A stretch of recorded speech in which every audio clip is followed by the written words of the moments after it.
So hello everyone, जय हिंद। आज का आपका क्लास होने वाला है नेवी एमआर के लिए और मैं इसका एग्जाम क्लियर कर चुका हूं। तो आपको वैसे ही सवाल बताऊंगा जो कि सीधे आपके पेपर में देखने को मिलेगा। मैं कहूंगा साथियों, अगर आप इसमें सिलेक्शन लेना चाहते हो, एक सीट पक्की करना चाहते हो, तो आज का यह क्लास आपके लिए सिलेक्शन वाली क्लास होगी। और आज के इस वीडियो के अंदर आपको वैसे सवाल करवाए जाएंगे जो कि सीधे आपके पेपर में हूबहू यही सवाल देखने को मिलेगा।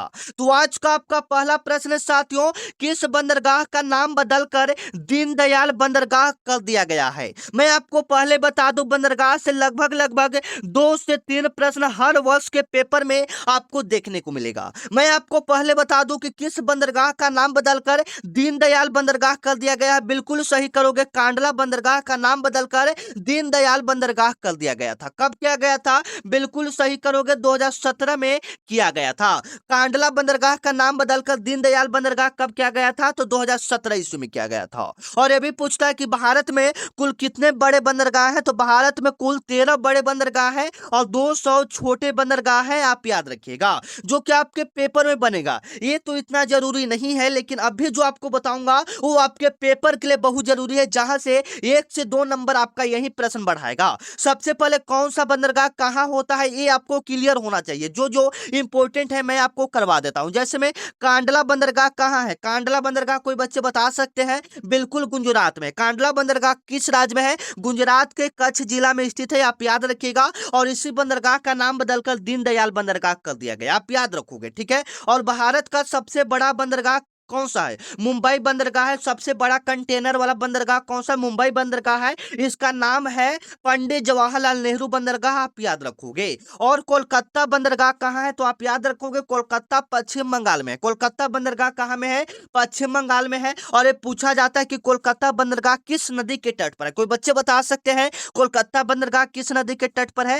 हुगली नदी के तट पर है। कोलकाता बंदरगाह किस नदी के तट पर है? हुगली नदी के तट पर है। आप याद रखिएगा। विशाखापट्टनम बंदरगाह कहाँ है, किस राज्य में स्थित है? आप बिल्कुल सही करोगे, ये आंध्र प्रदेश में। विशाखापट्टनम बंदरगाह कहाँ में है? आंध्र प्रदेश में। आप याद रखिएगा, ये सबसे गहरा बंदरगाह है। सबसे गहरा बंदरगाह कौन सा है? विशाखापट्टनम बंदरगाह है। ये आंध्र प्रदेश में स्थित है। और यहाँ से काफी सारे प्रश्न पूछे जाते हैं, जैसे में पारादीप बंदरगाह कहाँ में है? तो ओडिशा में है। ओडिशा में पारादीप बंदरगाह कहाँ में? ओडिशा में। चेन्नई बंदरगाह कहाँ में है? तमिलनाडु में। पूछेगा आपके पेपर में कि भारत का सबसे बड़ा सबसे पुराना कृत्रिम बंदरगाह कौन सा? कोई बच्चे बता सकते हैं भारत का सबसे पुराना कृत्रिम बंदरगाह कौन सा है? तो वो चेन्नई बंदरगाह है। कौन सा बंदरगाह है? चेन्नई बंदरगाह है। आप याद रखना, जो भी सवाल बता रहे साथियों, यहां से 1 से 2 नंबर आपका इंक्रीज होगा। आप याद रखो, ठीक है ना। चलिए फिर से एक बार क्लियर कर देते हैं ताकि आपको कोई दिक्कत ना हो। दीनदयाल बंदरगाह सबसे पहले याद करोगे, ये गुजरात में। कहां में है? गुजरात में है। और इसका नाम बदल, मतलब इसका पहले का नाम क्या था? कांडला बंदरगाह। कांडला बंदरगाह का नाम बदलकर दीनदयाल बंदरगाह कब किया गया था? तो 2017 ईस्वी में। ये आप याद रखोगे, आपके पेपर के लिए जरूरी है। भारत का सबसे बड़ा बंदरगाह कौन सा? मुंबई बंदरगाह। सभी को पता है ये किस राज्य में, ठीक है। चलिए कोलकाता बंदरगाह की बात करेंगे तो कोलकाता बंदरगाह पश्चिम बंगाल में हुगली नदी के तट पर स्थित है। आप याद रखोगे। विशाखापट्टनम बंदरगाह कहाँ में है? आंध्र प्रदेश में। आप याद रखोगे, आपके पेपर के लिए जरूरी है। चेन्नई बंदरगाह कहाँ में है? तमिलनाडु में है। आप याद रखोगे। पारादीप बंदरगाह कहाँ में? ओडिशा में। आप याद रखोगे, ठीक है। चलिए, और हमने बताया था कि 13 बड़े बंदरगाह हैं और 200 छोटे बंदरगाह हैं, ठीक है। चलिए, आपका अगला नंबर सवाल आ रहा है जो कि आपके पेपर के लिए बहुत जरूरी है साथियों। ये वाला सवाल आपके पेपर में इस बार बनेगा, तो इसको आप स्टार मार्क कर लोगे। ये पेपर के लिए बहुत जरूरी है, ठीक है। सप्तवर्षीय युद्ध किन 2 देशों के बीच लड़ा गया था? सप्तवर्षीय जो युद्ध है, यह किन 2 देशों के बीच लड़ा गया था? बिल्कुल सही करोगे साथियों, ब्रिटेन और फ्रांस के बीच लड़ा गया था। कब से कब तक लड़ा गया था? 1756 से लेकर 1763 ईस्वी तक लड़ा गया था। यानी 7 सालों तक यह युद्ध लड़ा गया था, इसलिए सप्तवर्षीय युद्ध इसे नाम दिया गया था, ठीक है। यह ब्रिटेन और फ्रांस के बीच हुआ था। आप याद रखोगे। अगर आप इसमें सिलेक्शन लेना चाहते हो साथियों, तो आप इस वीडियो को पूरा कवर करोगे। मैं लिख कर देता हूं कि यहां से प्रश्न आपके पेपर में बनेगा। आपका अगला नंबर सवाल की ओर चलते हैं, जो कि आपके पेपर के लिए बहुत जरूरी है। और वहां से और भी सवाल बनता है कि प्रथम विश्व युद्ध कब हुआ था? 1914 में आपका प्रथम विश्व युद्ध हुआ था। आप याद रखिएगा। 2 नंबर आपका सवाल है कि संविधान का कौन सा अनुच्छेद? मैं आपको पहले बता दूं, संविधान से लगभग संबंधित 1 से 2 प्रश्न आपके आपके पेपर में देखने को मिलेगा, ठीक है। और मैं बता दूं, अगर आपको नहीं पता है तो आपके एग्जाम में जीके का 25 क्वेश्चन पूछा जाता है, बाकी मैथ 13, साइंस 12, ये मिलाकर टोटल 50 क्वेश्चन का आपका एग्जाम होता है। जो बच्चों को नहीं पता है मैं बता दूं। और इसमें सबसे ज्यादा रिजल्ट ना होने का कारण क्या होता है?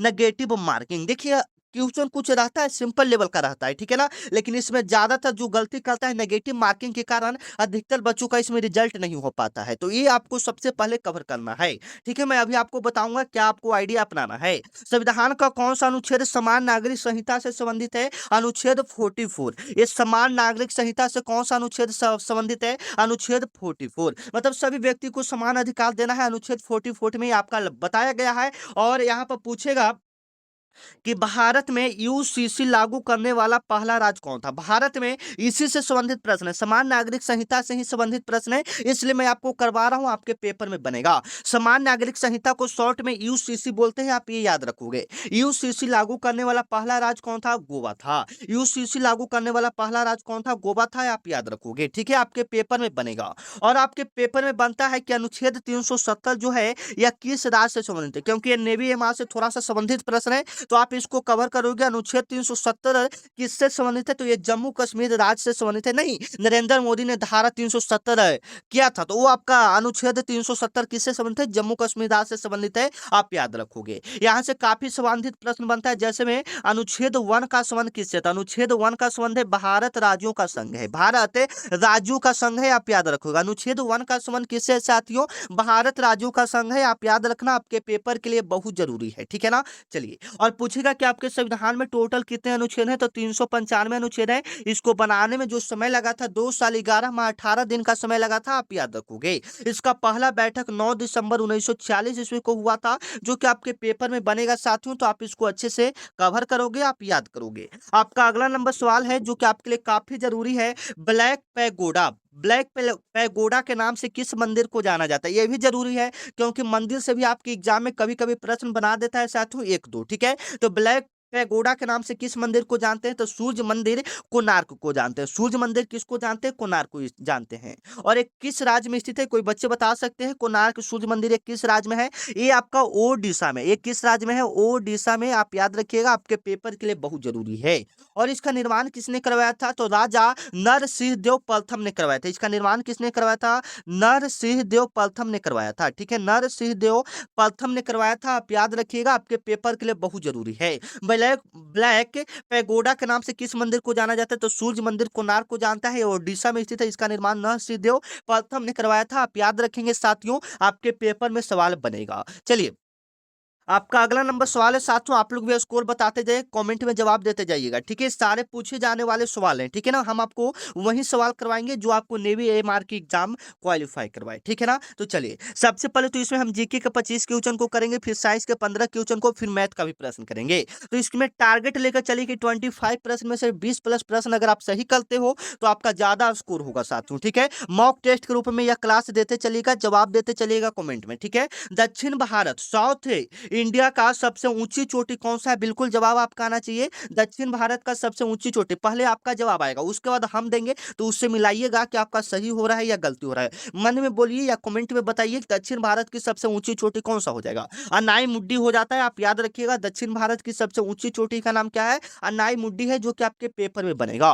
और यह किस जिला में, सॉरी, यह किस राज्य में स्थित है? ये आपका केरल राज्य में है। ये किस राज्य में स्थित है?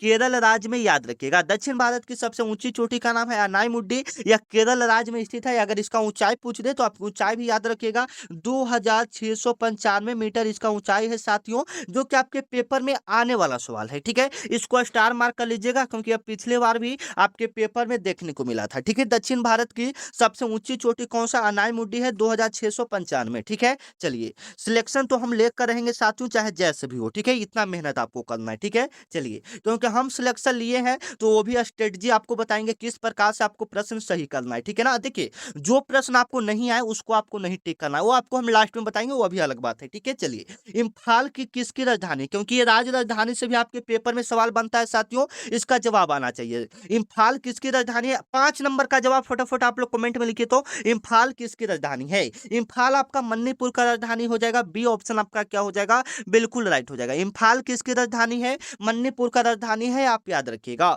सबसे पहले सूर्य किस राज्य में उगता है भारत में? तो अरुणाचल प्रदेश में उगता है, आप याद रखोगे। ऐसे राज्य राजधानी भी आपको कुछ याद कर लेना है जो कि आपके पेपर में बनेगा, ऐसे देश राजधानी भी बनता है, ठीक है ना। तो चलिए, वो सारा आपको क्लियर कर देंगे। चलिए, अगला नंबर सवाल है साथियों, रेड क्रॉस का मुख्यालय कहाँ स्थित है? रेड क्रॉस का मुख्यालय कहाँ स्थित है? तो स्विट्जरलैंड में है। स्विट्जरलैंड के कहाँ में है? जिनेवा में है, आप याद रखिएगा। सी ऑप्शन आपका क्या हो जाएगा, बिल्कुल राइट हो जाएगा। सारा जवाब आपका आना चाहिए क्योंकि ये सारे पेपर में आने वाले सवाल हैं। और इसका स्थापना कब किया गया था? पूछेगा कि रेड क्रॉस का स्थापना कब हुआ था, आप बिल्कुल सही करोगे, 1863 में रेड क्रॉस का स्थापना किया गया था, ठीक है ना। चलिए, और इसका मुख्यालय याद रखिएगा क्योंकि मुख्यालय ज्यादातर पूछा जाता है।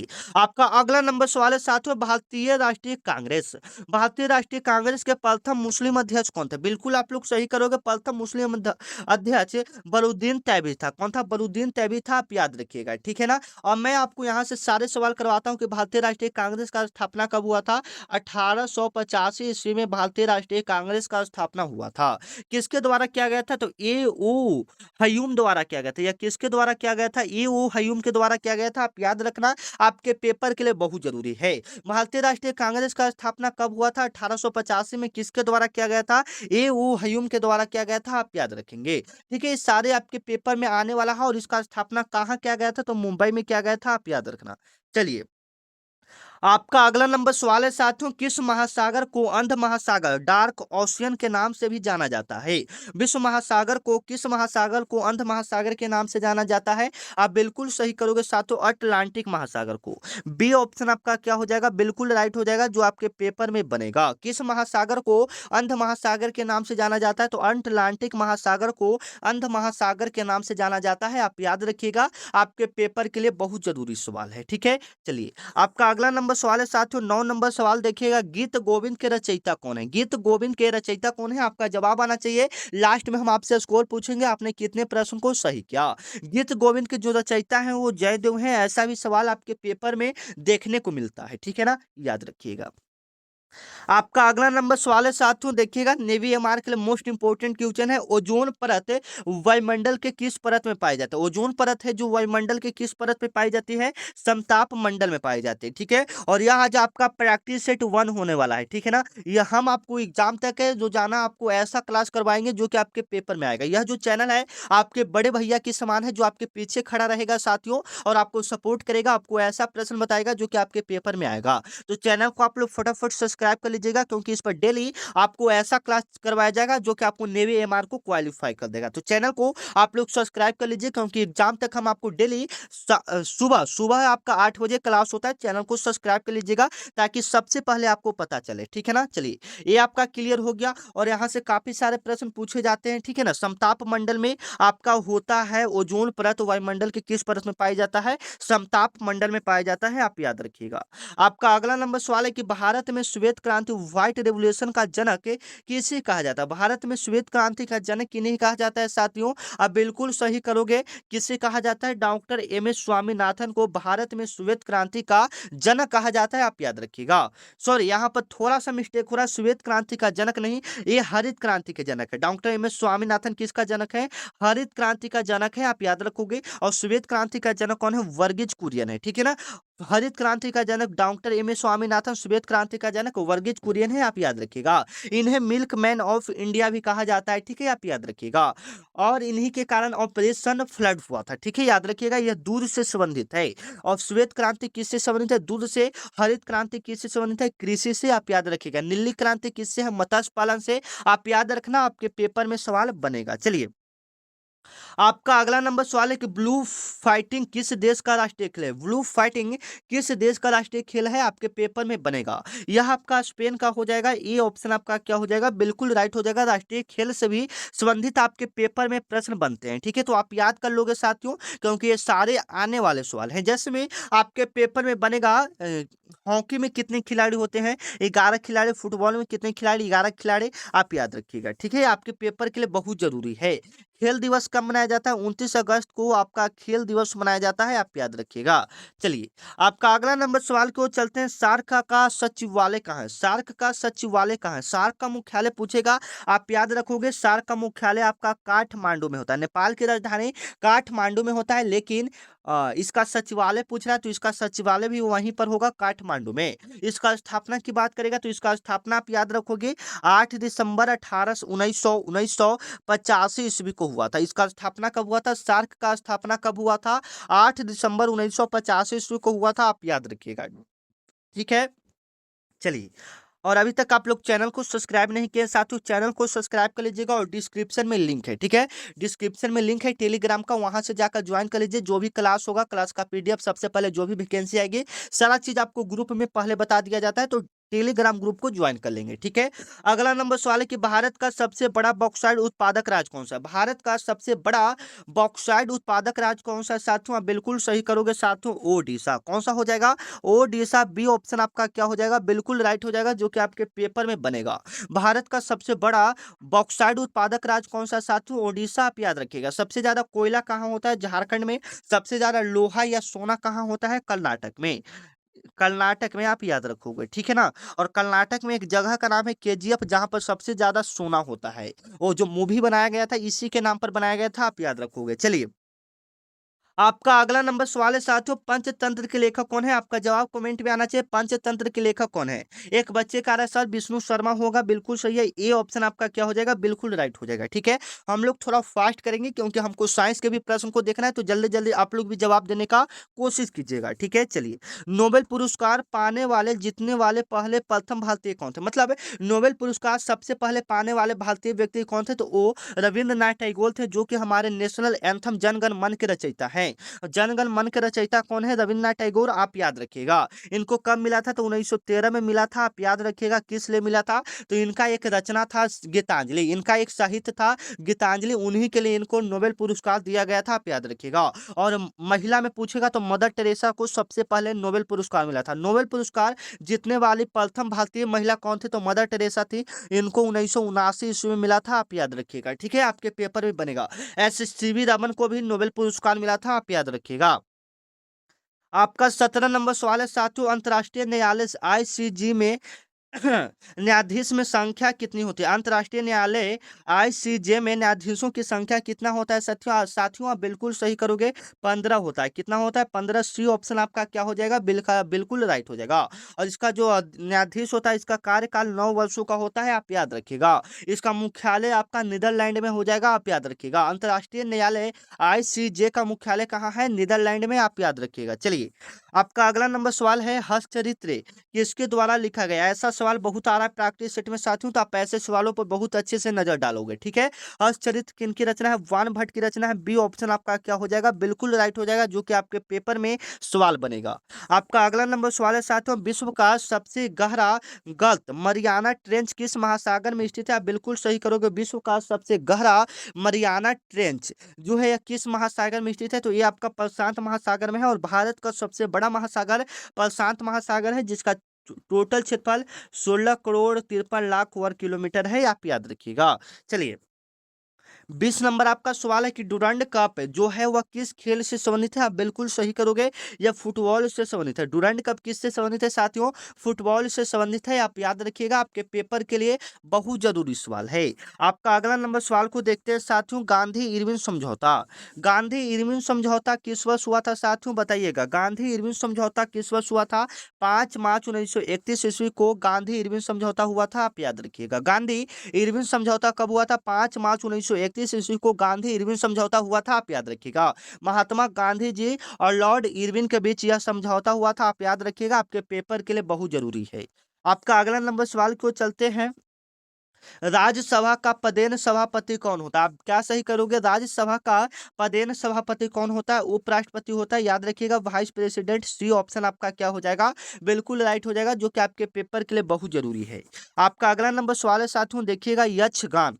यक्षगान किस राज्य का प्रसिद्ध लोक नृत्य है साथियों? आप बिल्कुल सही करोगे साथियों, यह कर्नाटक का हो जाएगा। सी ऑप्शन आपका क्या हो जाएगा? बिल्कुल राइट हो जाएगा। यक्षगान किस राज्य का प्रसिद्ध लोक नृत्य है? तो यह कर्नाटक का है, आप याद रखिएगा। चलिए, 24 नंबर सवाल है, अंतर्राष्ट्रीय अंतरिक्ष अनुसंधान संगठन इसरो का स्थापना कब हुआ था? कोई बच्चे बता सकता है?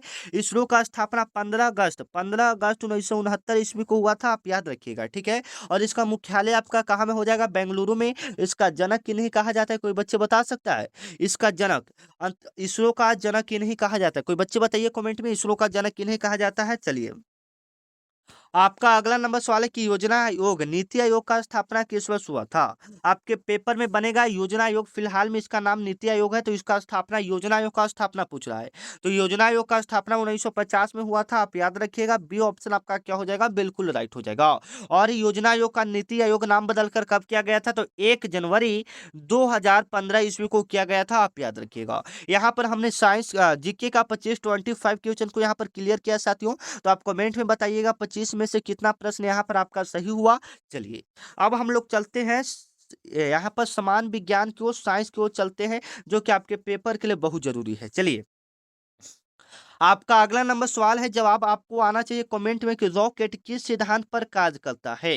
रॉकेट किस सिद्धांत पर कार्य करता है? तो यह संवेग संरक्षण सिद्धांत पर काम करता है, आप याद रखिएगा। और यह न्यूटन के किस नियम पर काम करता है? कितने नियम पर? तो यह तीसरे नियम पर कार्य करता है, क्रिया के प्रतिक्रिया नियम, इस पर काम करता है, ठीक है। संवेग संरक्षण सिद्धांत पर कार्य करता है, न्यूटन के तीसरे नियम का यह पालन करता है। चलिए, आपका अगला नंबर सवाल है साथियों, आप याद रखिएगा, एक एंगस्ट्रॉम का मान कितना मीटर होता है? एक एंगस्ट्रॉम का मान मीटर में कितना होता है? तो 10 के पावर -10 मीटर होता है, आप याद रखिएगा। ये ऑप्शन आपका क्या हो जाएगा? बिल्कुल राइट हो जाएगा। एक एंगस्ट्रॉम का मान कितना होता है? 10 के पावर -10 मीटर होता है। आपका अगला नंबर सवाल की ओर चलते हैं कि किसी वस्तु का वेग दुगुना कर दिया जाए तो उसका गतिज ऊर्जा क्या हो जाएगा?